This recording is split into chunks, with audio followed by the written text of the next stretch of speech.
Transportation Secretary Vince Dizon is now officially confirmed by the Commission on Appointments, locking in his role at a make-or-break moment for Philippine infrastructure. From pausing the 15 billion peso EDSA rehab to racing to finish rail projects before 2028, Dizon is under immense pressure to deliver on the President's orders for faster, fairer, more efficient mobility that drives economic growth. He joins us this morning to talk about the future of EDSA, the Mindanao Railway, and his vision for moving the Philippines and Filipinos forward. Can the DOTr unblock urban gridlock, rebuild public trust, and leave a legacy that outlasts this administration? Let's ask the man himself. Hi, Secretary Dizon. Thank you for joining us. Thank you, Mikey. Good morning. Well, congratulations first on your confirmation. Thank you it's very good to much. have you at the helm of this very, very important agency. Thank you. Okay, so Secretary Vince, let's start with the EDSA rehab because that's what's on everybody's mind.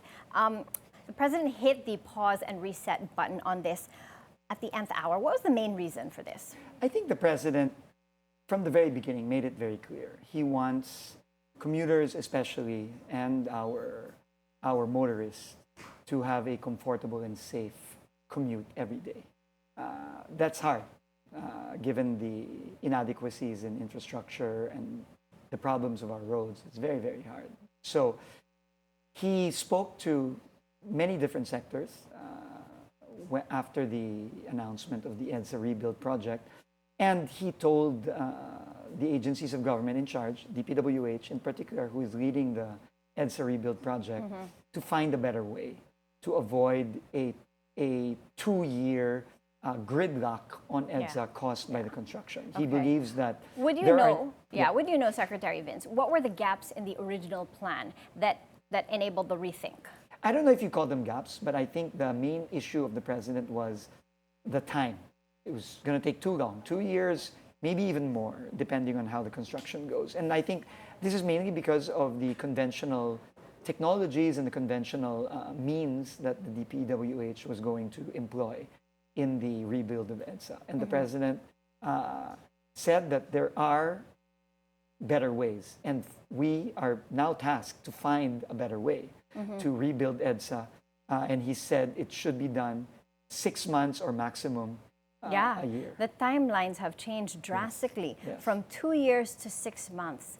What's doable given this, 6 month, half a year time frame? We'll have to see what the lead agency presents to the President in a month's time.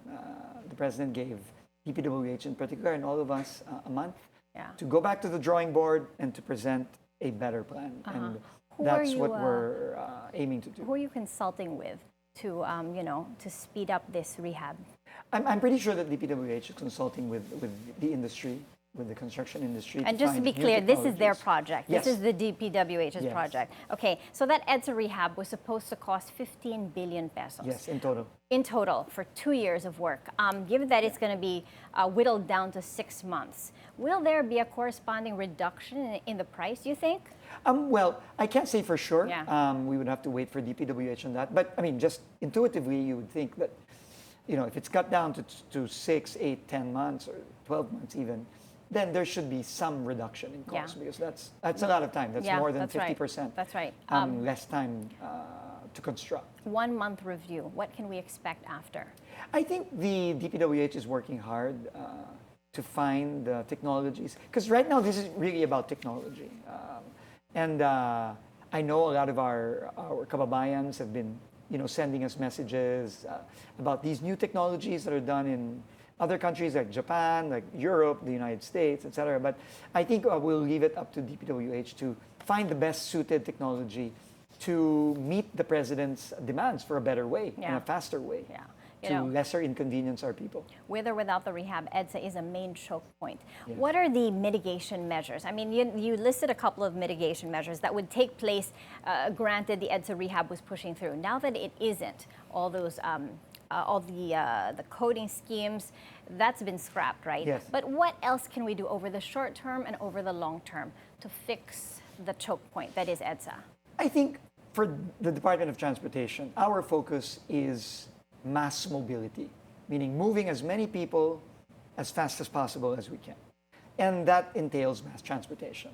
So our original ideas I think will be implemented regardless of when the EDSA Rebuild will happen. Yeah. And that is increasing capacity on the busway. We've already increased from 350 to 400 buses to date over the course of the last 2 months. We want to increase more, maybe up to 500 plus buses on the busway, and that will add tremendous capacity, and that will allow for our commuters to use a more efficient mode and a cheaper mode of transportation instead of using their cars. Okay. We also want to look at adding more trains to the existing MRT. And as you know, we've already drastically reduced queuing times in the MRT stations. And we're already rolling that out as we speak in the other lines, namely LRT1 and LRT2, to further decongest the system and allow people a more comfortable ride, but more importantly, allow them to save time.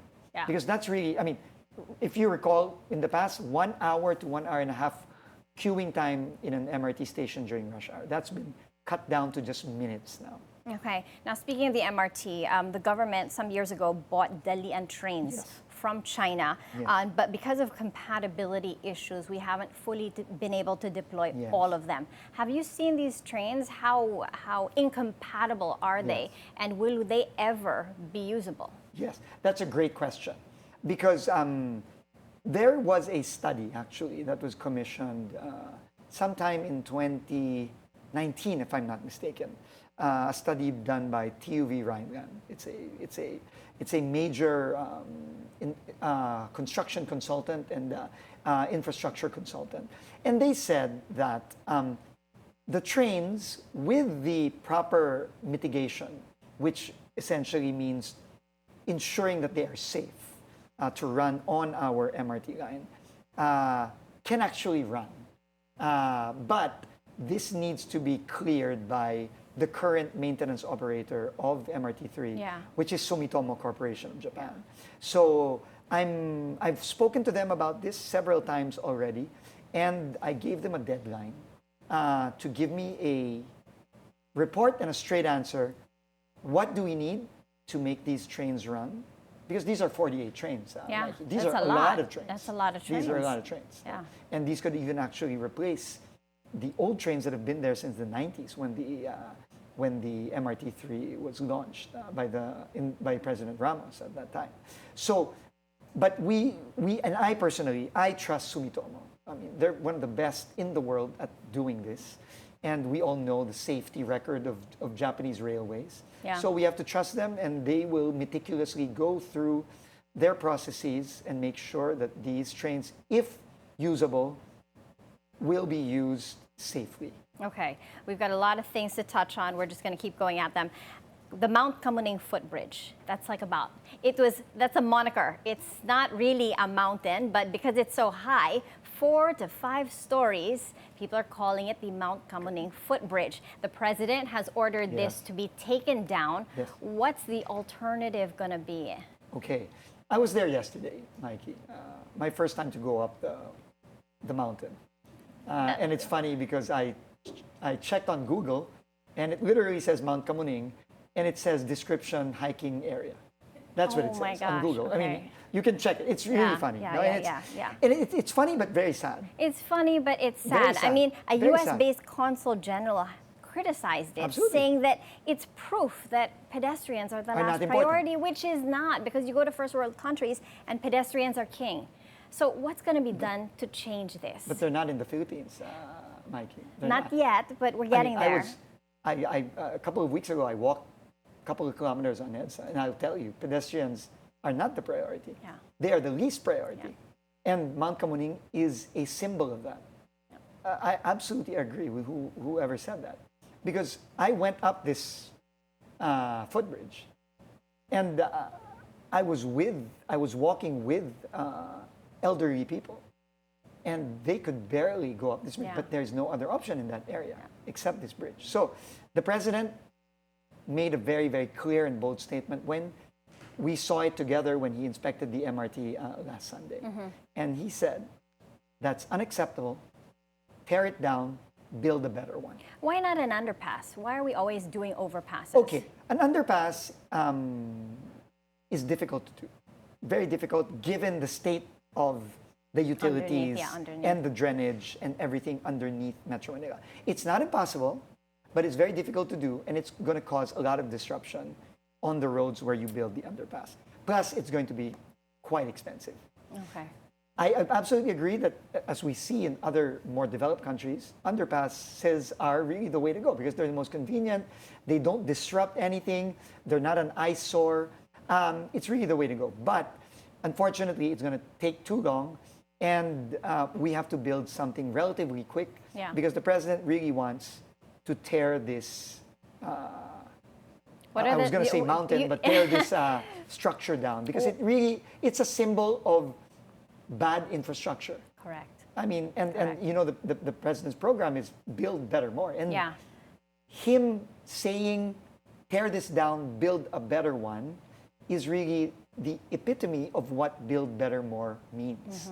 And what's that going to take? It's going to be a great example of what this administration can do to build better more once it's done. Yes. But, you know, how soon can we expect action on this? Okay, so I spoke to our people after Sunday. Monday immediately we went I spoke to the engineers, and they came up with a nice design that I think will be much better.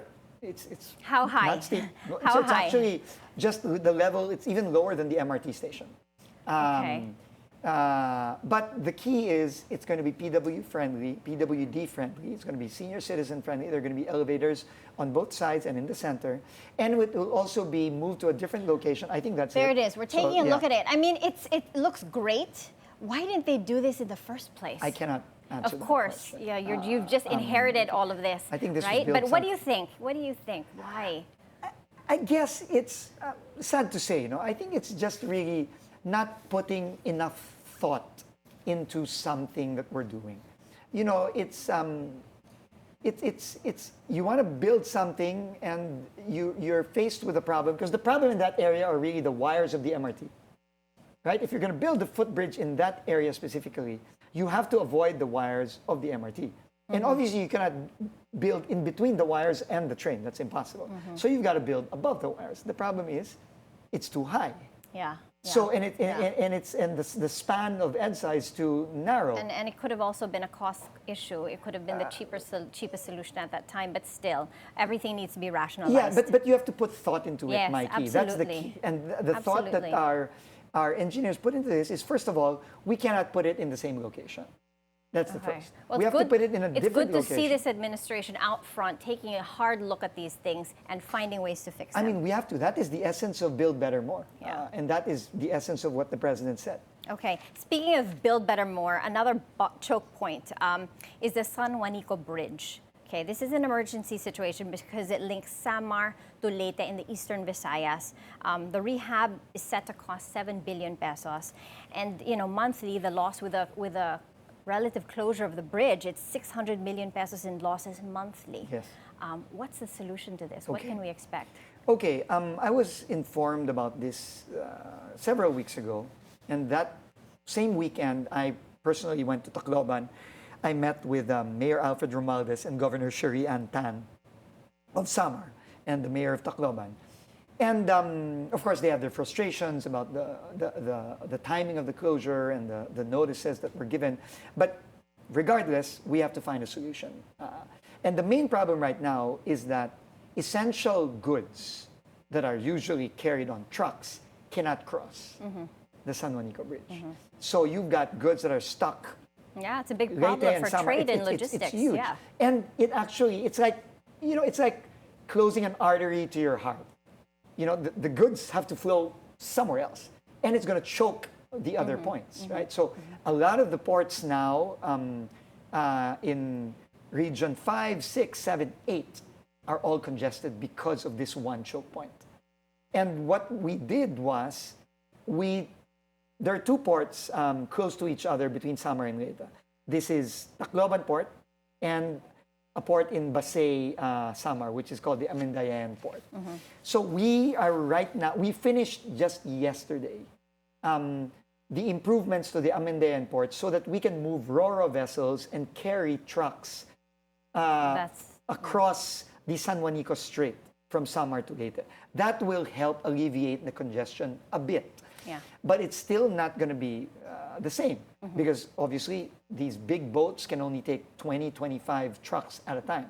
And now we have roughly about 5 boats ready, and they're going to start plying that route by the weekend. And I'm going to personally go back there on Sunday to oversee that and to make sure everything goes smoothly. Yeah. Okay. Who's managing the next steps? Who's in charge, Well, and what can we expect? The retrofit, DPWH is in charge. But the president said we have to all work together to find a solution. And DOTr was tasked to fix the ports and to make sure that ro-ro vessels can take in buses and trucks across the San Juanico Strait. That's going to start this weekend. Okay. Speaking of another port, the airport system in the Philippines, that's top of mind for everybody as well, because it affects logistics, tourism, trade. Despite improvements, how do we solve the congestion issues at our main gateway, NAIA? I mean, I know a lot has been done already. The lines have been reduced, but what can we do to solve the bigger congestion problem? First of all, I think President Bongbong Marcos made the boldest move in administrations past compared to administrations past. He made the move and decided, and not only decided, but actually did it, to finally PPP NAIA. Yeah, it's a lot of hard decisions. This has dated back, the PPP of NAIA has dated back to the term of President Ramos. And it's never been done. And it's only been done during the term of President Marcos. Now we have an operator, a private operator in NAIA, led by San Miguel Corporation, and we were there with the president 2 days ago to show the improvements that have been done in less than a year. And to be quite frank, there have been a lot of improvements, Mikey. I mean, just the lines and the queuing and the feel of the airport. It's really a lot. There's more space. The lines are shorter. The movements are faster. I had a friend who came in from the United States visiting here just for a couple of days. And he's been coming back and forth for the past couple of years. And he said this is the first time he came to the Philippines where it literally took him less than 20 minutes from the time that he left the airplane to his ride on the driveway of NAIA. Just less than 15 minutes, less than 20 minutes. So that's never happened before. That is Changi or Hong Kong level speed. And that is something that I think we have to credit San Miguel Corporation for. Yeah. But really, the credit goes to the president for making that bold decision to privatize it. Because that's really the way to go. Absolutely. The way to fix congestion, not only in NAIA, but in all our other airports, is really to PPP them. That is the key. That is the key to make the passenger experience better. That is the key to make things faster.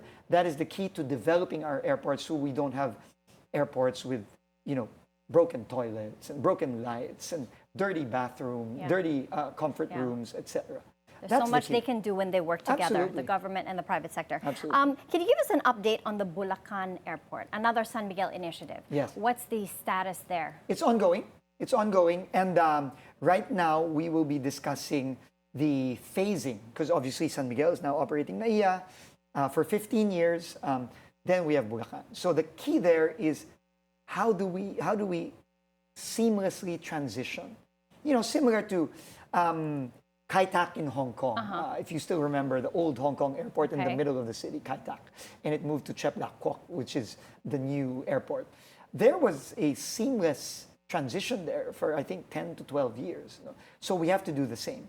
And I think it's a good thing that you have one operator running NAIA, our old airport, and also building and will later on operate the new airport. For the people watching and coming into this cold, what's the bigger picture for the airport system? What's the plan for Bulacan? Do you intend that to be the main gateway? Yes, the idea, that's why it's called the new Manila International Airport, because that's really what it was envisioned to be. It was meant to replace NAIA, because NAIA, given all the congestion, given that it's in the middle of the city, it's probably one of the biggest causes of traffic in that area, stretching from Parañaque, Pasay, Taguig, Makati.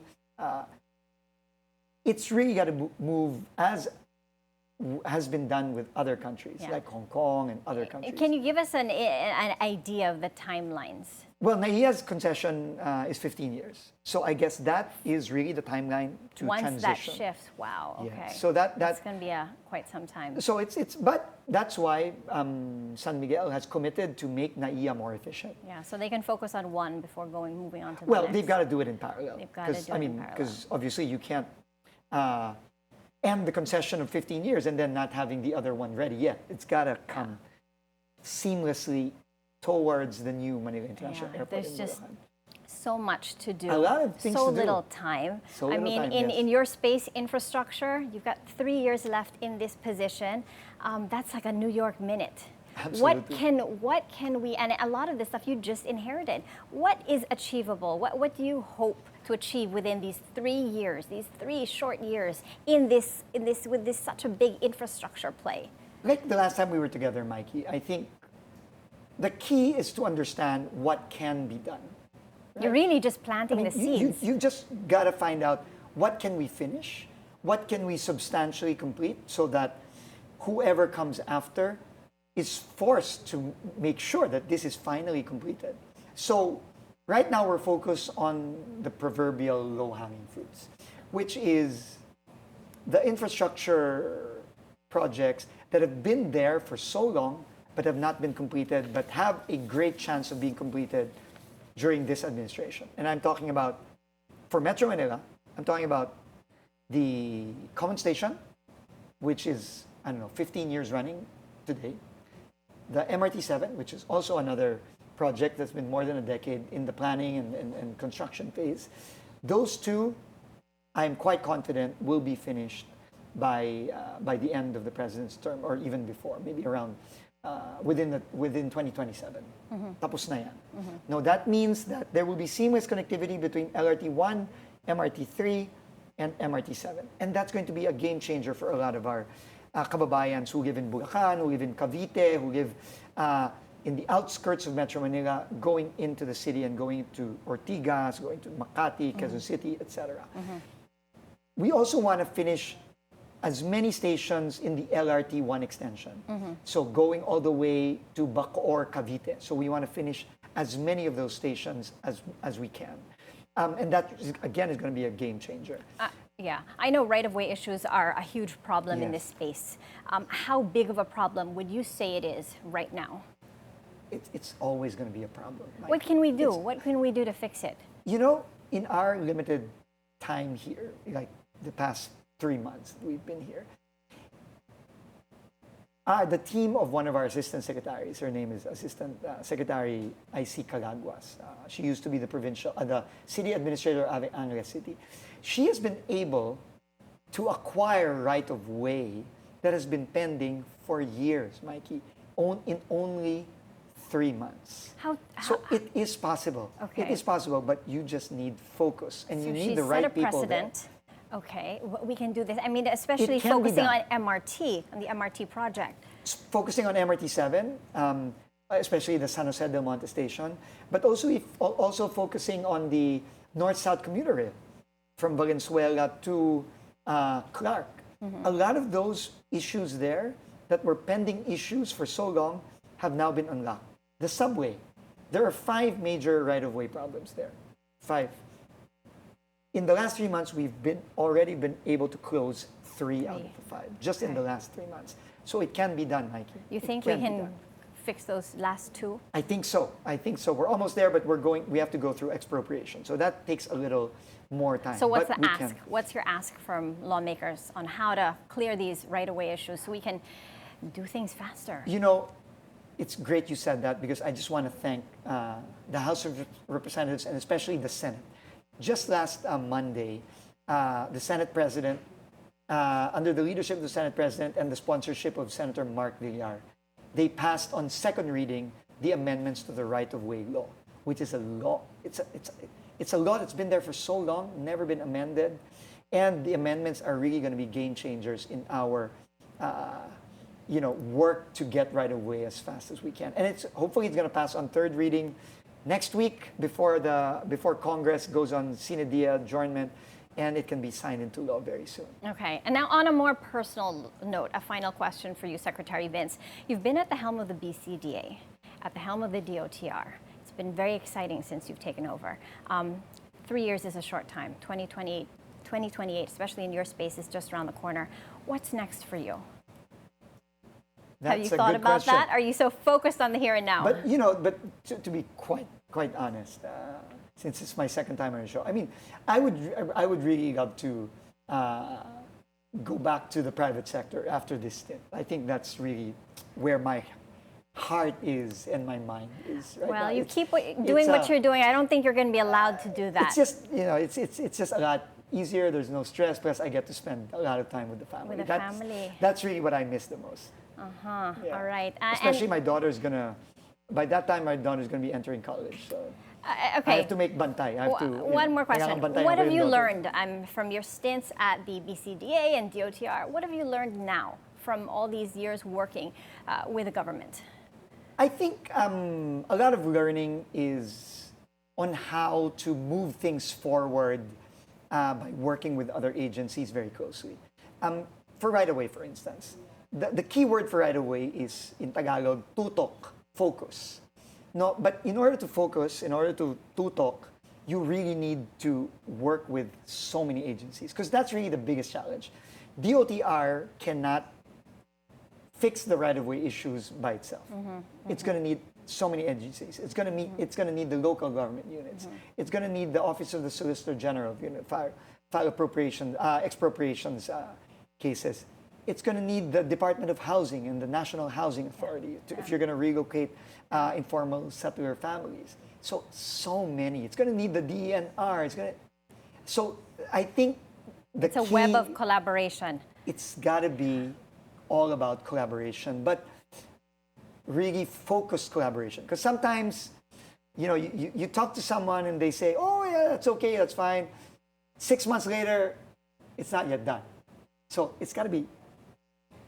You've got to just keep on hammering on the nail every day. Well, you bring the vigor of the private sector into government work, and so we're happy to have you as our secretary for the DOTr. Thank you for your time, Thank Secretary you so much, Vince Mikey. Dizon. Learned Always a lot about what's going on in transportation, and we'd love to have you back for more updates on all of these big projects. Thank you so much, Mikey.